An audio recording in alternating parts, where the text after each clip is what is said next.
Bonjour à toutes, bonjour à tous. Mon nom c'est Ibrahima Théolam, je suis entrepreneur. C'est un plaisir de vous retrouver pour partager avec vous un thème central dans l'entrepreneuriat, un thème qui me passionne, un thème qui est important aussi parce que tout créateur, tout initiateur, toute personne qui a l'ambition de réfléchir va être confronté à un moment donné de sa vie à des doutes.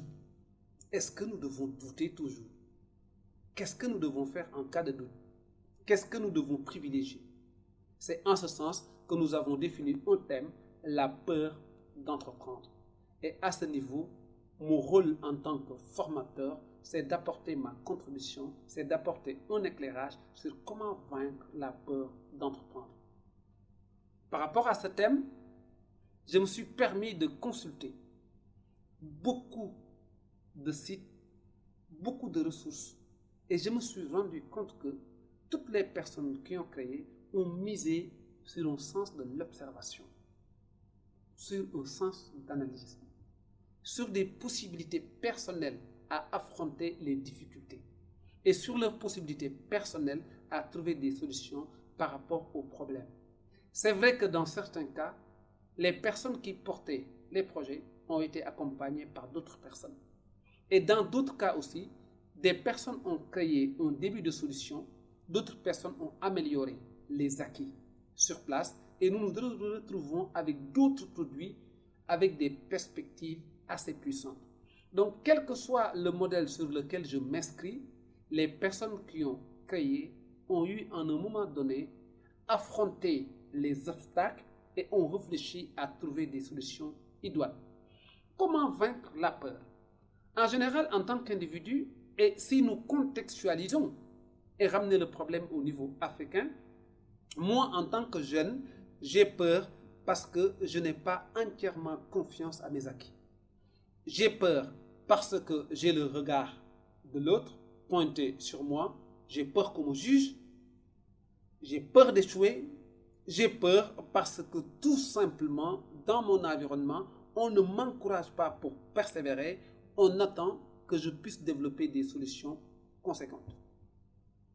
À ces constats s'ajoute une pression énorme pour le jeune, comment faire pour réussir sa vie. Et à ce niveau, la seule solution qui existe, c'est de se donner les moyens qu'il faut, de développer sa propre énergie, de se donner toutes les possibilités en créant le temps qu'il faut, en nouant des partenariats qu'il faut, et action, allez-y sur un bon chemin. C'est vrai que lorsqu'on dit comment vaincre la peur d'entreprendre, et si je contextualise une fois de plus, je suis au niveau d'un environnement où le jeune n'a pas assez de poids, il n'est pas représentatif. En général, quand on parle du jeune, on parle d'une personne inactive. Quand on parle du jeune, on parle d'une personne qui doit suivre le temps de grandir. Quand on parle du jeune, on parle d'une personne qui doit se serrer au niveau des rangs. Donc ce sont les parents qui préparent, c'est l'État qui donne des orientations, ce sont les sages qui nous donnent la lumière. Donc ce qui dit, nous avons différentes contraintes au niveau de notre environnement qui font que nous pouvons avoir peur.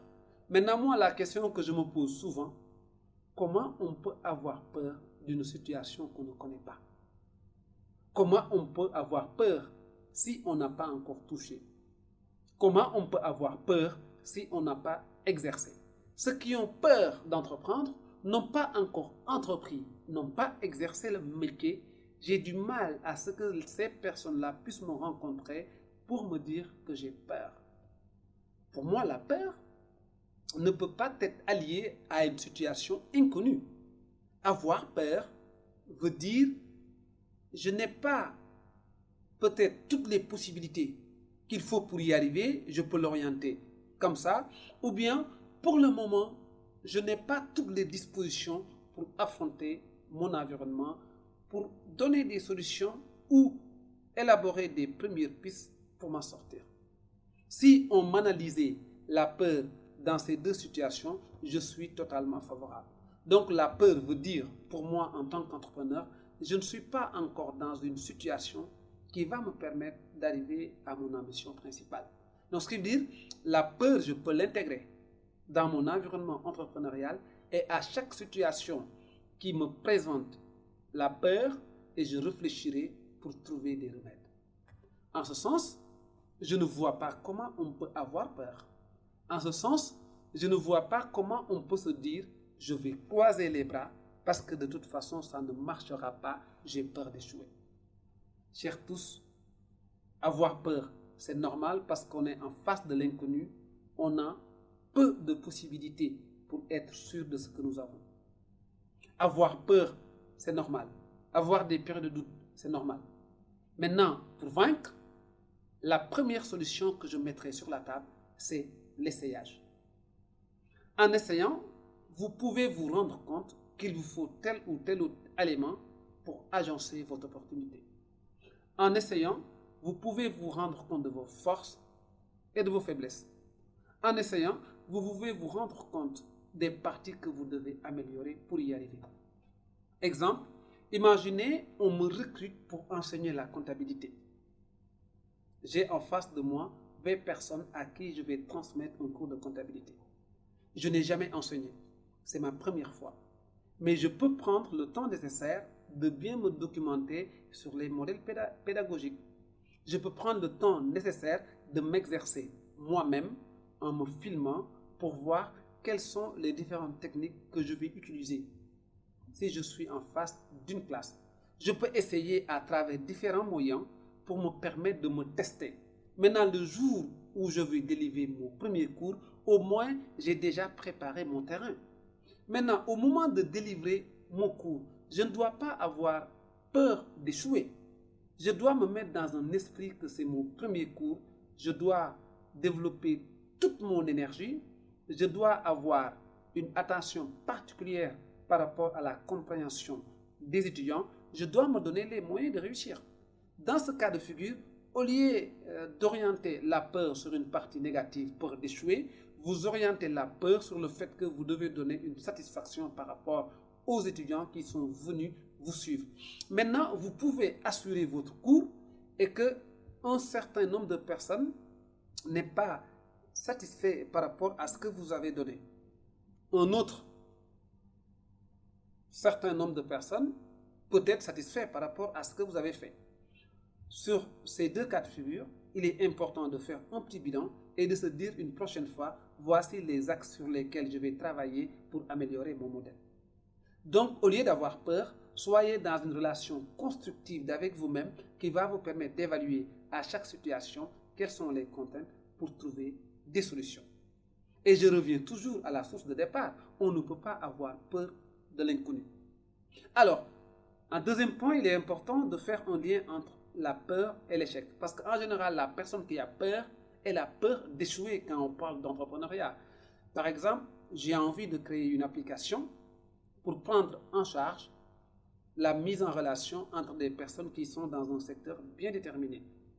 Alors, pour créer mon application, j'ai besoin de plateformes, j'ai besoin d'ordinateurs, j'ai besoin de connexion Internet, j'ai besoin de certaines ressources qui vont me permettre d'avancer dans mon processus créatif.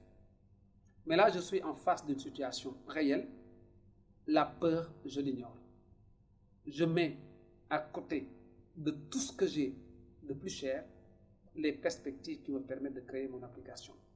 Il peut arriver qu'à la fin de la période que je m'étais fixée, je n'ai pas réussi à développer mon application.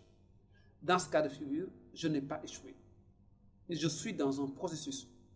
100%, c'est une application prête. Je suis peut-être à 60%. Au moins, j'ai réussi à 60%. Donc, si la peur est adossée à l'échec, j'en tirerai cette conclusion. Je n'ai pas échoué, mais j'ai réussi à 30%. Pour preuve, plusieurs personnes ont commencé un début de réflexion. Ces personnes nous ont dû quitter et d'autres personnes ont pris le flambeau et ont traversé le désert pour pouvoir nous donner une satisfaction par rapport à l'idée de départ. Regardez l'avion qui a été créé vers les années 1960 et l'avion que nous avons aujourd'hui. C'est diamétralement opposé en termes d'innovation, en termes de technologie, en termes de confort, en termes d'autres services qui sont intégrés pour que le passager se retrouve dans un monde confortable. Regardez les premiers niveaux de téléphones portables et les téléphones portables d'aujourd'hui. Donc, n'ayez pas peur de démarrer. Et n'ayez pas peur aussi de ne pas atteindre les 100% de votre objectif. L'objectif de mon point de vue, c'est de démarrer, d'éliminer la peur, démarrer et ne pas penser à l'échec, démarrer surtout pour être dans une situation de se donner de l'énergie pour pouvoir réaliser votre vœu. Et votre vœu, s'il s'agit de créer une application, il est tout à fait possible de créer cette application en fonction de vos compétences, de votre connaissance de vous-même, en fonction des ressources que vous mettez à disposition, en fonction aussi d'autres éléments que vous ne maîtrisez pas. Mais n'oubliez pas que la vie d'un entrepreneur, c'est de rechercher toujours des solutions par rapport à des problèmes qu'il a identifiés. Dans cette deuxième partie, je vais allier la notion de peur à des exemples précis. Imaginez, vous habitez dans un quartier et que dans cet environnement, il y a d'énormes possibilités en matière de production de biens, en matière de délivrance de services. Mais vous avez peur, vous avez honte, vous n'avez pas en tout cas envie de vous jeter sur ces opportunités parce que vous estimez que les autres vont vous juger. Là, vous êtes en train de vous engager dans une réflexion négative, vous êtes en train de vous pourrir votre vie. Je vous offre une opportunité.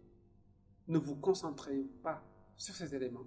Concentrez-vous, quelle énergie mobiliser, quelles ressources apporter, quelle contribution faire pour moi-même pour pouvoir réaliser une opportunité qui s'offre à moi-même.